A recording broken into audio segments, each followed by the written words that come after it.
যাজ্ঞসেনীর খুলছে শাড়ি, টানছে ধরে দুঃশাসন।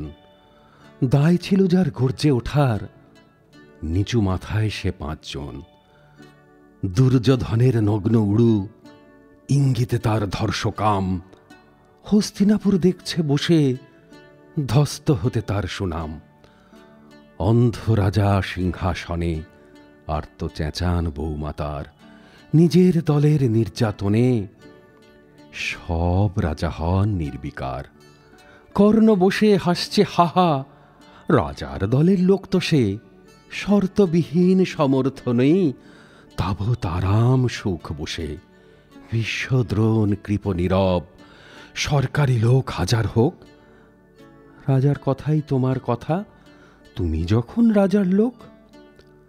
খল শকুনি দেখছে সবই, বস্তুত সে ধ্বংস চায়।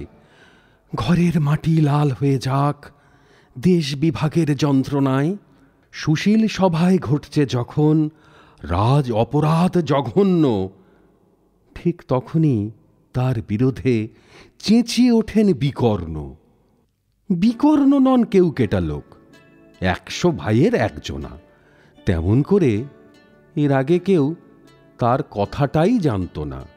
যৌতুক গৃহে কারেননিরা, অন্তত তা নেই লেখা। ভীমকে যখন বিষ খাওয়ালো, তখনও তাঁর নেই দেখা। কিন্তু যখন প্রকাশ্যতেই কাড়ছে নারীর আব্রু কেউ, স্তব্ধ জীবের চুপ সাগরে বিকর্ণ হন একলা ঢেউ। চেঁচিয়ে ওঠেন রাজার কুমার যুবরাজের বিরুদ্ধেই। মহাবলী পাণ্ডবেরও তখন গলায় সে সুর নেই। রাজাও যখন নীরব থেকে সায় দিয়ে যায় ধর্ষণে, ঠিক তখনই সমস্ত যুগ বিকর্ণদের স্বর-শোনে। আমরা যারা কিচ্ছুটি নই, একটি মোটে ভোট কেবল।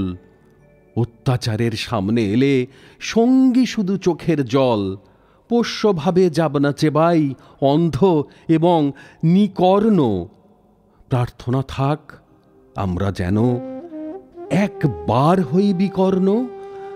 মরার আগে হতেই হবে রাজার সভায় বিকর্ণ।